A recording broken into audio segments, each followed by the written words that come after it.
Good morning, dear students.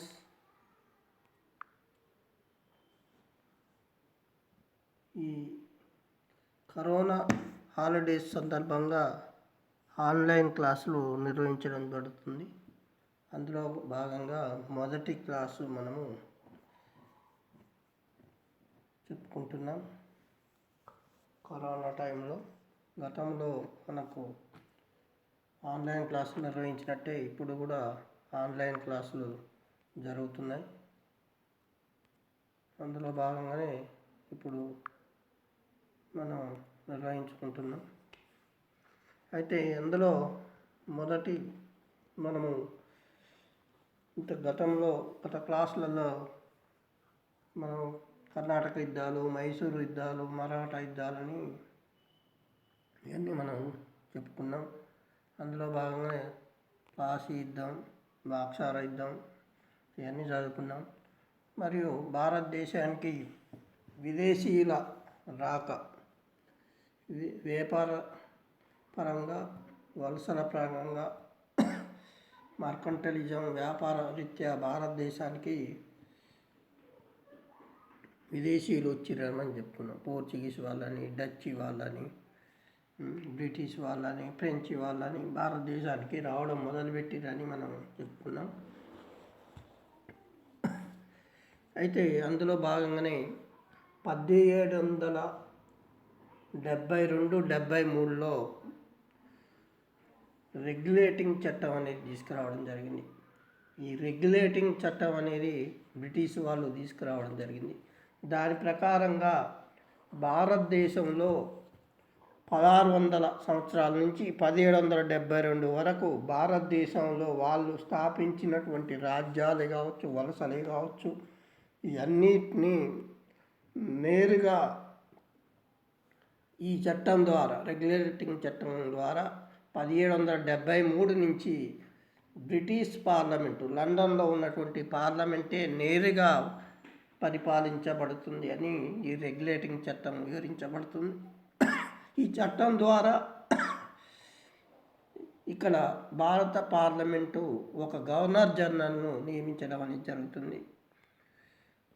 అట్లా 1773 నుంచి 1856 వరకు ఇక్కడ గవర్నర్ జనరల్ల పాలన అనేది మనం చూస్తాం. అట్లా 1773లో వారన్ హేస్టింగ్స్ తోటి మొదలై, ఆ తర్వాత కారన్ వాలిస్, తర్వాత లార్డ్ వెల్లెస్లీ, తర్వాత విలియం బెంటింగ్, లార్డ్ డల్హౌసీ, ఇట్లా 1856 వరకు ఈ గవర్నర్ జనరల్ పాలన మనం ఇక్కడ చూస్తాం. అందులో భాగంగా ఈ లార్డ్ వెల్లెస్లీ యొక్క సైన్య సహకార పద్ధతి గురించి మనం తెలుసుకుందాం. ఈ సైన్య సహకార పద్ధతి ఎవరి కాలంలో? లార్డ్ డల్హౌసీ కాలంలో సైన్య సహకార పద్ధతి అనేది అమలు పరిచిండు. దాన్ని సైన్య సహకార ఒప్పందం అని కూడా అంటారు. దాని గురించి మనం తెలుసుకుందాం. అది కొద్దిగా ఇంపార్టెంటే, మనకు లాంగ్ క్వశ్చన్ కానీ షార్ట్ క్వశ్చన్ కానీ వచ్చే అవకాశం ఉంది. అయితే భారతదేశంలో ఈ లార్డ్ వెల్లెస్లీ అనేటటువంటి ఆయన 1798 నుంచి 1805 మధ్య ఇక్కడ గవర్నర్ జనరల్గా పనిచేసింది. ఎవరైనా? లార్డ్ వెల్లెస్లీ అనేటువంటి ఆయన 1798 నుంచి 1805 వరకు ఇక్కడ గవర్నర్ జనరల్గా ఈయన పనిచేసిండు. ఈయన పరిపాలన కాలంలో అంటే ఈయన 1798 నుంచి 1885 పరిపాలనా కాలంలో భారతదేశంలో బ్రిటిష్ అధికారాన్ని ఈయన విస్తరింపజేసిండు అని మనం గుర్తు చేసుకోవాలి. విస్తరింపజేయడమే కాకుండా బ్రిటిష్ పాలనను భారతదేశంలో సుస్థిరపరిచిండని కూడా మనం గుర్తుపెట్టుకోవాలి. ఎవరైనా? లార్డ్ వెల్లెస్లీ భారతదేశంలో బ్రిటిష్ అధికారాన్ని విస్తరించడమే కాకుండా బ్రిటిష్ అధికారాన్ని సుస్థిరపరిచింది ఇక్కడ అని మనం గుర్తుపెట్టుకోవాలి. ఇతడు ఒక్క యుద్ధాల ద్వారానే కాకుండా సైన్య సహకార ఒప్పందం ద్వారా ఇక్కడ స్వదేశీ రాజ్యాలపై అధికారాన్ని చలాయించిండు అని మనం గుర్తుపెట్టుకోవాలి. ఎట్లా? ఒక యుద్ధాల ద్వారా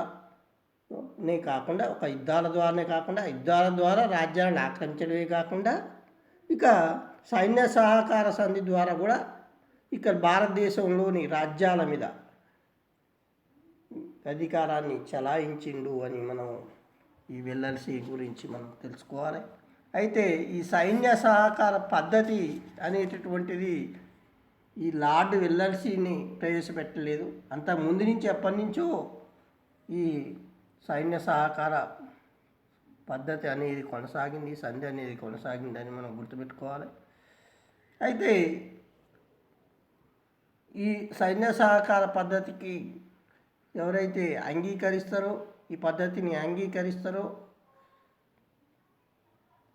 కొన్ని నియమాలను కూడా పాటించాలి. అంటే బ్రిటిష్ వాళ్ళతోటి సైన్య సహకార పద్ధతికి ఎవరైతే అంగీకరిస్తారో ఆ అంగీకారం ప్రకారం కొన్ని నియమాలకు కూడా అంటే ఎవరైతే లార్డ్ వెల్లర్స్ ఏదైతే నియమాలు పెట్టిండో ఆ నియమాలకు కూడా ఈ సైన్య సహకార ఒప్పందం చేసుకున్న వాళ్ళు కట్టుబడి ఉండాలి అని ఆయన ఒక నిబంధన అనేది పెట్టింది. దాని ప్రకారం భారతదేశంలో స్వదేశీ రాజులు ఏదైతే ఉన్నారో వాళ్ళు బ్రిటిష్ వారిని తమ సార్వభౌములుగా అంగీకరించాలి అని ఒక నియమం ఉన్నది. అంటే ఏదైతే భారతదేశంలోని స్వదేశీ రాజులు ఉన్నారో ఆ బ్రిటిష్ వారినట సార్వభౌములుగా గుర్తించాలి అనేది.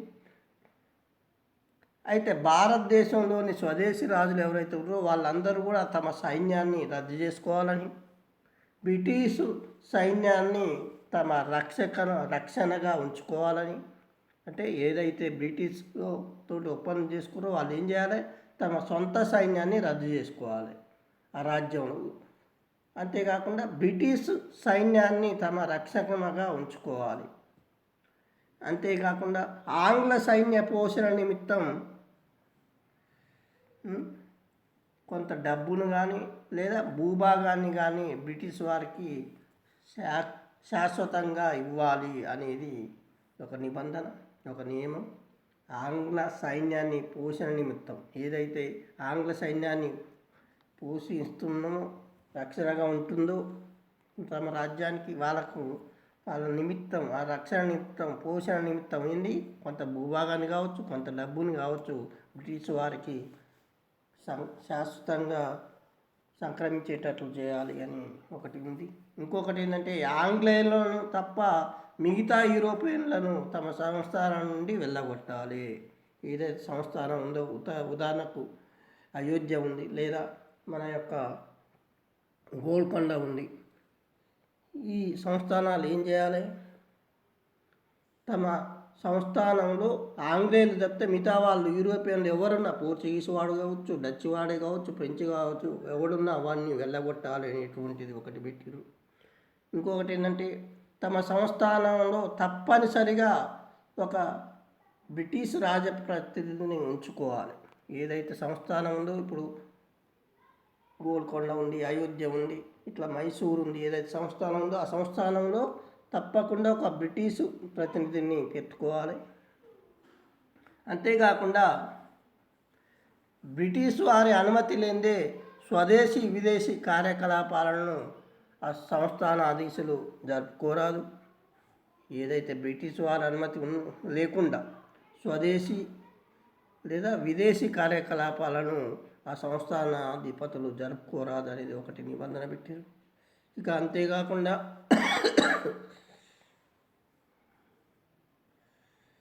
ఏదైతే సైన్య సహకార పద్ధతిలోకి అంగీకరించినటువంటి రాజ్యాలు ఏవైతే ఉన్నాయో, మిత్ర రాజ్యాలు ఏవైతే ఉన్నాయో ఆ రాజ్యాల్లో అంతరంగిక వ్యవహారాల్లో బ్రిటిష్ వారు జోక్యం చేసుకోరాదు. ఇంకా ఆంగ్లేయులైతే అంగీకారం లేనిదే స్వదేశీ రాజులతో యుద్ధాలు కానీ ఒప్పందాలు కానీ చేసుకోరాదు. ఏదైతే ఇప్పుడు అయోధ్య ఉంది, ఇప్పుడు మైసూరు ఉంది, లేదా మరాఠా ఉంది, లేదా గోల్కొండ, ఈ రాజ్యాల వాళ్ళు ఒకరికి ఒకరు ఈ ఆంగ్లేయుల యొక్క అంగీకారం లేదే ఎలాంటి ఒప్పందాలు కానీ ఎలాంటి సందులు కానీ చేసుకోరాదు అనేటువంటి నిబంధన పెట్టడం జరిగింది. ఇవన్నీ కూడా నియమాలు. సైన్య సహకార పద్ధతిని ఒప్పందానికి అంగీకరించినటువంటి రాజ్యాలు ఏవైతే ఉన్నాయో ఆ రాజ్యాలందరూ ఈ నియమాలు పాటించాలి, ఈ 8 నియమాలు. ఇక నెక్స్ట్, సైన్య సహకార పద్ధతికి అంగీకరించినటువంటి రాజులు ఎవరయ్యా అనేది తెలుసుకోవాలి. భారతదేశంలో అనేక రాజ్యాల వాళ్ళు సైన్య సహకార పద్ధతికి అంగీకరించారు. అందులో మొట్టమొదటి రాజ్యం ఏదంటే హైదరాబాదే. మన హైదరాబాదు రాజ్యమే, హైదరాబాద్ నిజామే మొట్టమొదటిసారిగా సైన్య సహకార పద్ధతికి ఒప్పందానికి ఒప్పుకున్నాడు. బ్రిటిష్ వారితో ఒక ఒప్పందం కుదుర్చుకుంటూ హైదరాబాద్ నిజాం అని పెట్టుకోవాలి. మొట్టమొదటిసారిగా ఎవరు? నిజాం అలీ ఖాన్ అనేటువంటి వాడు అప్పుడు హైదరాబాద్కు నిజాంగా ఉన్నాడు. ఎప్పుడు? 1798లో మొట్టమొదటిసారిగా ఈ ఒప్పందాన్ని కుదించుకుండు. ఎవరితోటి? సైన్య సహకార ఒప్పందాన్ని లార్డ్ వెల్లెస్లీ తోటి, అంటే బ్రిటిష్ వారితోటి సైన్య సహకార ఒప్పందాన్ని కుదుర్చుకుండు. ఎవరైనా? హైదరాబాద్ నిజాం అలీ ఖాన్. ఎప్పుడు? 1798లో అని మనం గుర్తుపెట్టుకోవాలి. ఈ ఒప్పందానికి గాను, ఈ ఒప్పందంలో భాగంగా బ్రిటిష్ వారికి కొన్ని జిల్లాలను కూడా ఒప్పజెప్పిండు. ఎవరైనా? నిజాం అలీ ఖాన్.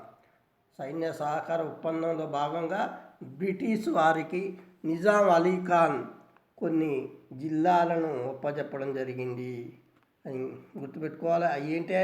కడప, కర్నూలు, అనంతపూర్, బళ్ళారి. ఇవన్నీ కూడా అప్పుడు నిజాం ఆధీనంలో ఉండే. కడప, కర్నూలు, బళ్ళారి, అనంతపూర్ జిల్లాలు ఇవన్నీ కూడా బ్రిటిష్ వారికి దారాదత్తం చేసిండు. దీని ద్వారా సైన్య సహకార ఒప్పందంలో భాగంగా అని మనం గుర్తుపెట్టుకోవాలి. బ్రిటిష్ వారితో మొట్టమొదటిసారిగా సైన్య సహకార ఒప్పందాన్ని కుదుర్చుకున్న రాజు ఎవరు? మన హైదరాబాద్ నిజాం. ఎవరైనా? నిజాం అలీ ఖాన్. ఎప్పుడు? 1798లో ఈ సైన్య సహకార ఒప్పందాన్ని కుదుర్చుకుంటూ దానిలో భాగంగా కడప, కర్నూలు, బళ్ళారి, అనంతపూర్ జిల్లాలను వారికి దారాదత్తం చేసిందని మనం గుర్తుపెట్టుకోవాలి. నెక్స్ట్ ఏంది? అయోధ్య నవాబు సాదత్ అలీ కూడా ఈ బ్రిటిష్ వాళ్ళతోటి సైన్య సహకార ఒప్పందాన్ని కుదుర్చుకుండు. ఎవరైనా?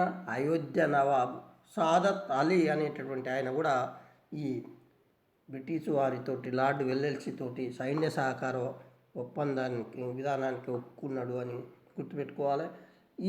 అయితే ఈ ఒప్పందంలో భాగంగా ఈ అయోధ్య నవాబు సాదత్ అలీ ఏం చేసిండు? కొన్ని ప్రాంతాలను ఆయన కూడా ఇచ్చేసిండు. ఏది? హైదరాబాద్ నవాబు ఇచ్చినట్టే. ఏంటి? రోహిల్ఖండ్, దోబ్, గోరఖ్పూర్ ఇలాంటి జిల్లాలను బ్రిటిష్ వారికి లేదా కంపెనీ వారికి ఆయన ఒప్పజెప్పిండు.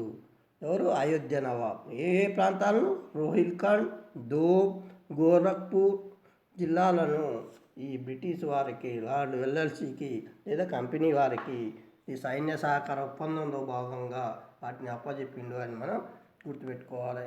ఇక మూడవ వాడు ఎవరయ్యా అంటే పీష్వా. మూడవ వాడు ఎవడు? పీష్వా మరియు ఇతర మరాఠా పాలకులు. పీష్వా అనే వాళ్ళు ఎక్కడ? పూనాను కేంద్రంగా చేసుకొని ఉన్నటువంటి వాళ్ళు పీష్వాలు. ఈ పీష్వా 1802లో ఈ బ్రిటిష్ వారితో ఒప్పందం చేసుకున్నాడు. ఏంది? సైన్య సహకార ఒప్పందం చేసుకుండు. ఆ పీష్వానే కాకుండా ఇతర మరాఠా పాలకులు కూడా ఈ పద్ధతికి అంగీకరించారు. మిగతా మరాఠా పాలకులు కూడా ఈ సైన్య సహకార ఒప్పందానికి అంగీకరించారు. ఇక నాలుగవ వాడు ఎవరయ్యా? మొఘల్ చక్రవర్తి షా ఆలం అనేటువంటి వాడు కూడా 1803లో ఈ బ్రిటిష్ వారితోటి సైన్య సహకార ఒప్పందం కుదుర్చుకుండు అని మనం గుర్తుపెట్టుకోవాలి. ఎవరైనా? షా ఆలం. బ్రిటిష్ వారితోటి షా ఆలం ఎవరైనా? మొఘల్ చక్రవర్తి. ఢిల్లీ, ఆగ్రాలకే పరిమితమైనటువంటి రాజ్యం ఆనాడు. ఢిల్లీ అగ్రాలకే పరిమితమైనటువంటి మొఘల్ చక్రవర్తి షాహలం 1803లో వెల్లెల్సీ తోటి సైన్య సహకార ఒప్పందాన్ని కుదుర్చుకుండు అని గుర్తుపెట్టుకోవాలి. ఇక ఐదవది మైసూర్ రాజ్య పాలకుడైనటువంటి కృష్ణంరాజు వడయార్ అనేటువంటి ఆయన కూడా ఈ బ్రిటిష్ వారితోటి సైన్య సహకార ఒప్పందానికి అంగీకరించిండు. సైన్య సహకార పద్ధతికి ఈ మైసూర్ పాలకుడైనటువంటి కృష్ణంరాజు వడయార్ అనేటువంటి వాడు దీనికి అంగీకరించిండు, సైన్య సహకార ఒప్పందాన్ని కుదుర్చుకుండు బ్రిటిష్ వాళ్ళతోటి లేదా లార్డ్ వెల్లెల్స్ తోటి అని గుర్తుపెట్టుకోవాలి. ఇట్లా ఈ 5 రాజ్యాల వాళ్ళు మొట్టమొదట సైన్య సహకార ఒప్పందాన్ని కుదుర్చుకుండు. ఇట్లా ఈ 5 రాజ్యాలు ఆటోమేటిక్గా బ్రిటిష్ వాళ్ళ ఆధీనంలోకి వెళ్ళిపోయారు అని మనం గుర్తుపెట్టుకోవాలి. ఇక ముగింపు కూడా మనం తెలుసుకోవాలి. అయితే ఈ సైన్య సహకార విధానం వలన పైసా ఖర్చు లేకుండా బ్రిటిష్ వాళ్ళు ఈ స్వదేశీ సైన్యాల మద్దతుతో మొత్తం భారతదేశాన్ని ఆక్రమించారు. ఫ్రెంచి వారిని కూడా ఈ దేశం నుంచి వెళ్ళగొట్టడం అనేది జరిగిందని మనం గుర్తుపెట్టుకోవాలి. ఇట్లా బ్రిటిష్ వాళ్ళకు ఇక్కడ 2 లాభాలైనాయి. భారతదేశంలో స్వదేశీ సైన్యాల మద్దతు లభించింది, కొన్ని రాజ్యాల మద్దతు లభించింది, ఆదాయం వచ్చింది. ఇక తన ప్రత్యర్థులైనటువంటి ఫ్రెంచి వాళ్ళను కూడా విదేశాలకు వెళ్ళగొట్టడం, అది భారతదేశం నుంచి వెళ్ళగొట్టడం అనేది జరిగింది అనేది గుర్తుపెట్టుకోవాలి. ఇది మనకు లార్డ్ వెల్లెల్సీ కాలంలో ఉన్నటువంటి సైన్య సహకార పద్ధతి గురించి. ఇది షార్ట్ క్వశ్చన్ లేదా లాంగ్ క్వశ్చన్ వచ్చేటటువంటి అవకాశం ఉందమ్మా. ఇది కొద్దిగా చదువుకోవాలి. ఇంతటితో ఈ క్లాస్ ముగిసింది. బాయ్ స్టూడెంట్స్, రేపు మరొక క్లాస్ తోటి కలుసుకుందాం. బాయ్.